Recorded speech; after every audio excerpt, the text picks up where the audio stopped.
Muy buen día. Tenemos la lectura de la liturgia de la palabra del día sábado de la octava de Pascua, sábado 26 de abril.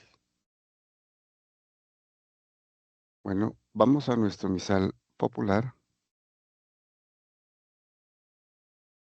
que como siempre tenemos de Paulinas con base en la Conferencia Episcopal de Colombia. Damos estos créditos, que es lo menos que podemos hacer al presentar el texto, ¿no? Bueno, vamos entonces rápidamente a la primera lectura. Tenemos la lectura como se ha hecho consuetudinariamente esta semana, que es dedicada a la resurrección de los Hechos de los Apóstoles, capítulo 4, versículo del 13 al 21. Muy bien, nos dice entonces San Lucas, que es el autor del libro de los Hechos. En aquellos días los jefes del pueblo, los ancianos y los escribas, viendo la seguridad de Pedro y Juan, notando que eran hombres sin letras ni instrucción, estaban sorprendidos. Reconocían que habían sido compañeros de Jesús, pero viendo de pie junto a ellos al hombre que había sido curado, no encontraban respuesta. Bueno, hay que observar aquí que de hecho tendrían que estar muy sorprendidos, ¿no? Porque reconocieron que eran los apóstoles, los que estaban con Cristo, con Jesucristo, y eran pescadores, ¿no?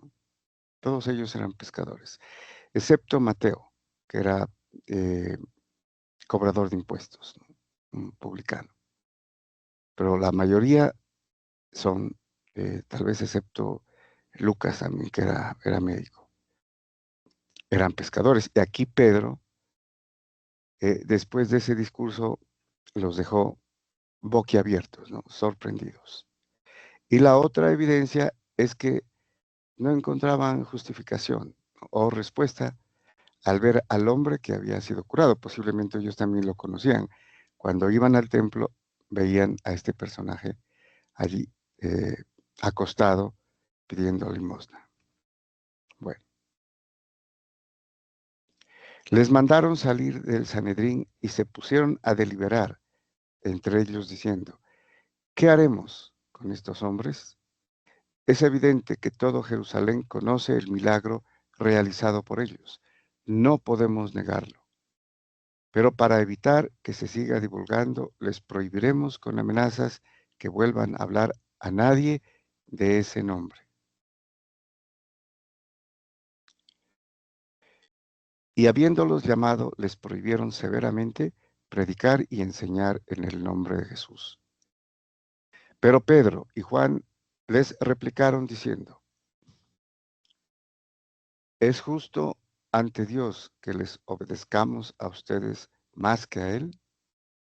Júzguenlo ustedes.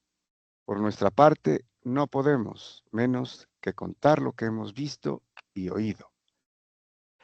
Pero ellos, repitiendo la prohibición, los soltaron sin encontrar la manera de castigarlos a causa del pueblo, porque todos daban gloria a Dios por lo sucedido. No pudieron hacer nada, ¿no? Los jefes o autoridades judías del Sanedrín, ¿no? No podían. Estaban las evidencias, ¿no? Frente a ellos. Sin embargo, se atrevieron a eh, impedirles o prohibirles que predicasen en el nombre de Jesucristo, lo cual ellos se opusieron, ¿no? Bueno, vamos ahora al Salmo. Tenemos el Salmo 117, que también se ha leído en diferentes partes durante esta primera semana de Pascua. Cambia el responso, dice, te doy gracias, Señor, porque me escuchaste. Entonces es una, un, una plegaria o una alabanza de acción de gracias, este Salmo 117. Dice el salmista, den gracias al Señor porque es bueno, porque es eterna su misericordia. En otros días, este sería el estribillo, ¿no? O el antífona o el responso. Den gracias al Señor porque es bueno, porque es eterna su misericordia. El Señor es mi fuerza y mi energía. Él es mi salvación. Escuchen, hay cantos de victoria en las tiendas de los justos.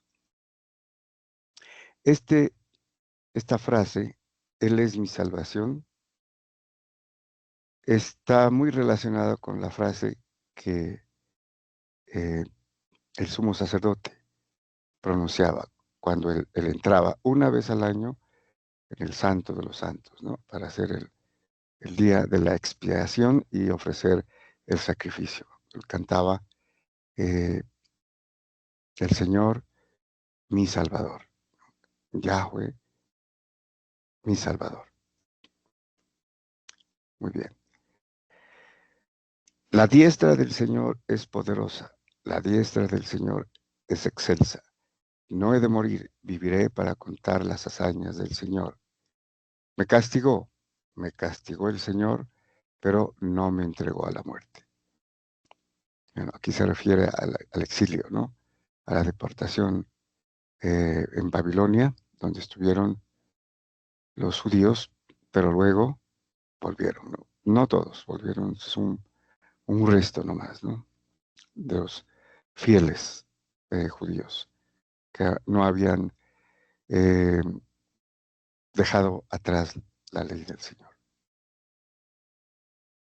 Ábranme las puertas de la salvación y entraré para dar gracias al Señor. Esta es la puerta del Señor. Los vencedores entrarán por ella.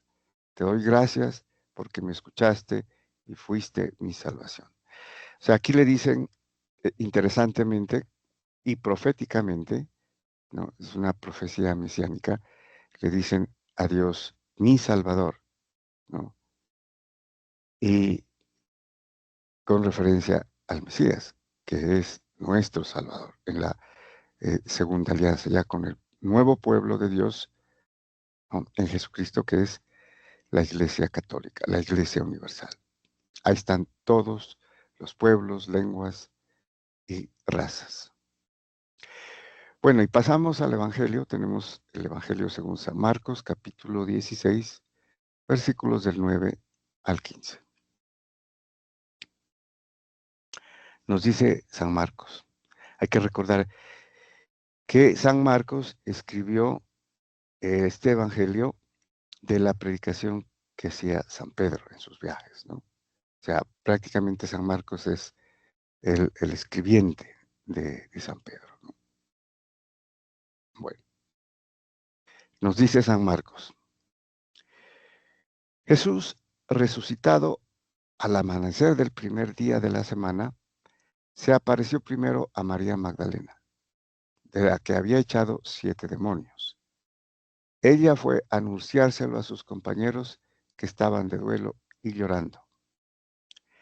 Ellos, al oírle decir que estaba vivo y que lo habían visto, no le creyeron. Después se apareció en figura a otros 2 de ellos que iban caminando al campo. Bueno, aquí hay una observación. Habíamos dicho que eh, el Señor Jesús resucitado ya está glorificado y no está en el espacio-tiempo, ¿no? Puede aparecerse eh, donde sea, como quiera, donde quiera y a quien quiera. Sin embargo, su gloria estaba velada, ¿no? En la apariencia de una eh, situación ordinaria, ¿no? Como, como lo conocieron a él, pero de hecho estaba glorificado. Por eso aquí dice, se apareció en figura de otro, o sea, con otra figura, ¿no? Bueno, también ellos fueron a anunciarlo a los demás, pero no les creyeron. Recuerden que los discípulos de Emaús llegaron a Emaús, 12 kilómetros a 12 kilómetros de Jerusalén, y luego al ver al Señor partir el pan y dárselos, ¿no? Lo reconocieron. pero él desapareció.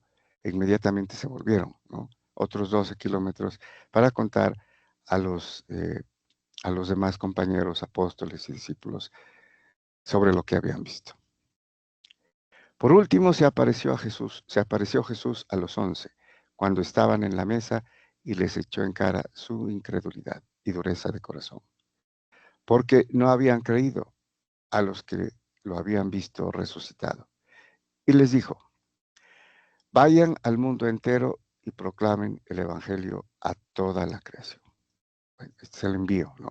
Vayan, los envió, apostoloi, que es precisamente el verbo que indica enviar, ¿no? Por eso los 12 apóstoles se denominan, porque son los enviados. Y Jesucristo también es enviado, ¿no?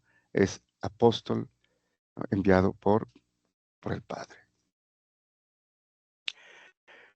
Muy bien, muchas gracias y bendiciones.